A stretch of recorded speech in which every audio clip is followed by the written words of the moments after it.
Lately, I have been making a shitload of really hairy statements. Some of which are that teamwork is obsolete, OOP is a mass psychosis, save straight to production, don't use Git for everything, I need to emphasize, etc. etc. My statements had a purpose, which was to make you start thinking about process. Do you really need Jira for this project, right? Do you really need 4 different staging environments for this project, etc., etc.? Sorry. And I can actually prove that all of those statements are true.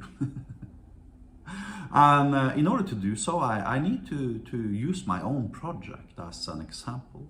And this project was in its entirety created by one single developer. If you look at the commits and the code, then some approximately 0.5% of the code is not done by me. The rest is done by me, a single software developer. I started the project in 2019. It's got 8,700 commits. 8,650 of those commits are mine.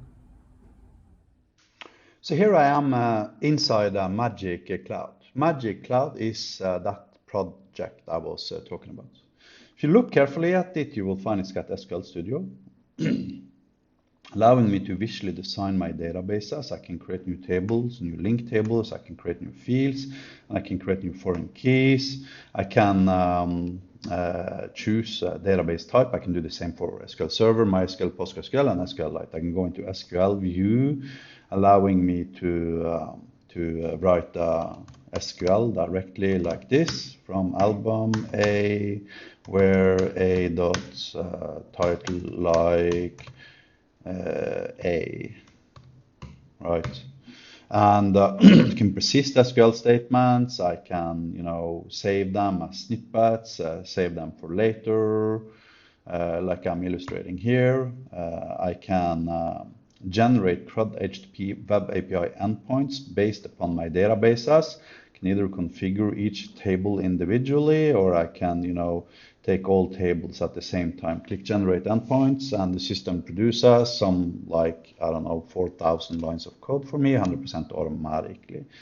Now, when I go in and have a look at the code, you will see, okay, 2,900. You will see that the code is kind of weird. It doesn't resemble code you've seen before, and that is because it's Hyperlambda. It's my own programming language. And this programming language is super loosely tied together. It's actually fundamentally not really a programming language, but more like a more readable XML that happens to give you the capabilities of declaring Turing complete execution trees that can basically work as a substitute for code.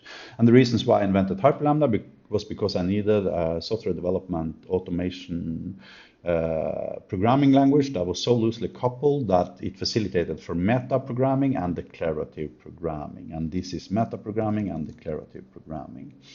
Then I can, invoke my HTTP endpoints directly from the IDE. And whenever I do a change here, if I now, for instance, add up here, log.info foo bar, I save it, boom, it's in production. Right, so I went from writing the code to clicking Alt-S, and the thing is in production. I also can do stuff such as, this, where I, let me see if I have the OpenAI URL search. Okay, let me do this guy. Here I can even search for using DuckDuckGo. The reasons why I'm showing this is because it's got like no code, declarative constructs, allowing me to add business logic to my Hyperlambda code files without actually having to manually write the code. How they work. Right now it's invoking DuckDuckGo here. I didn't write this code, I used declarative constructs, right? That was kind of like the purpose. Then in addition to this, it's got a chatbot wizard. Now if I start scraping iniro.io, I scrape it 2 pages. What's happening now is that it reaches out to, okay, so this module already exists. Let me do hubspot.com, right? What it's doing now is that it's reaching out to HubSpot's websites, reads its robots.txt file, starts crawling the sitemap and generates RAG data based upon the content it finds there. The website scraper was entirely created by me from scratch, and it's capable of transforming HTML into Markdown. Right, now this is going to take some time, so I'm not going to bore you by forcing you to look at everything. But here I can add users and I can add roles. The system is RBAC based, so it allows you to use RBAC, can connect to external databases here or create internal databases. I can connect to SQL Server, MySQL, PostgreSQL, and I can also create SQLite databases internally within the cloudlet. Here's my version of Swagger, right, which basically allows me to invoke HTTP endpoints and parameterize them as I see fit, limit to. Try it out. I'm executing the endpoint here, and it's actually executing my Hyperlambda endpoint and returning JSON according to my query parameters here, and can also do post and delete too. Let me show you that guy. So then in addition, it's got a task manager. This is a great example of where you do not want to actually use Git for code. Why? Because this data is persisted into the database, and it's actually data, even though it resembles code. And if you look at some of these tasks, you look at this guy, for instance, this is obviously code. I mean, here it's connecting to a database, then it's executing some sort of like SQL statement, and then blah, blah, blah, etc., etc.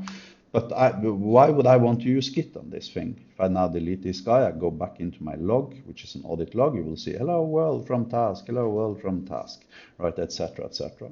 It's got the Hyperlambda playground, allowing me to play with Hyperlambda in like a REPL type of environment where it's executing the Hyperlambda immediately. I can see the result of executing this particular Hyperlambda. I can go into the plugins, at which point I can install either, back-end plugins that somehow extends the back-end somehow, or I can install front ends that are being served through the etc/www folder. Here we see an example of that. Our AI expert system, which I can reach here by clicking the front end part, is actually such a plugin. Was dynamically installed into the Cloudlet by simply clicking this button, install. And I can actually even do it too. And as you can see, it takes 2 seconds to install that particular front end here now. Who created this chatbot? Now, if I go to HubSpot, and I ask it, what can you do? Then you're going to see that already at this point, it's a sales executive trying to sell you HubSpot. This was the AI chatbot I created some few seconds ago, right? Then in addition to that, it's got the machine learning component where I can go in and look at the RAG data I just recently created. Here you can see all the RAG data for HubSpot, right? Okay, so it failed while it was vectorizing these, but it doesn't matter. You can still see the training data here. And this is the content taken from HubSpot's website, like 30 seconds ago when we scraped their website. It's got configuration. I can't show you that because it contains keys, but it's got a log, audit log, and I can even generate tokens to automate parts of the system, etc., etc. And I even have an AI chatbot, hi there, right, which I can ask to generate code for me, or I can ask about support questions, or I can click this guy. I can go to the dedicated documentation website, and I can have it to tell me about HyperID, right? HyperID, of course, is the integrated development environment you saw previously, like 3 minutes ago when I was demonstrating that. Here it shows me every single important feature you need to know in order to become capable of actually using HyperID. Now let's walk through some of my hairy statements. First of all, how do you think that project would end up if I had hired a team of 15 software developers to freaking implement the thing? I don't even need to answer that question, right? Because we've all seen similar initiatives within the enterprise software development space where people unsuccessfully, may I add, have tried to implement such systems. It's called business workflow orchestration types of software systems. And how do you think that system would have looked like if I had started out under the assumption of that my Hyperlambda programming language needed OOP constructs? For crying out loud, it doesn't even separate between a variable and a method, a function invocation. So 100% functional programming language. Once you start adding OOP to it, it's like completely impossible to use metaprogramming and declarative programming and have the beauty of its current implementation. How do you think the system would look like if I had started out under the assumption of that, the scheduled tasks needed to be persisted in Git, right? I mean, it is code, right? But when I click the save button on the scheduled task, it goes straight to the freaking database and it's in the database. Now, how do you even start out integrating, SQLite with Git, right? Etc., etc., etc. So you see, every single hairy statement I have made the last, 2-3 weeks since I started out on this YouTube series comes from a place of experience where my experiences have taught me that all of this best practice rubbish is just that. It's a hot, smoking pile of garbage. And once you realize that, you are free. You are free to implement brilliant software.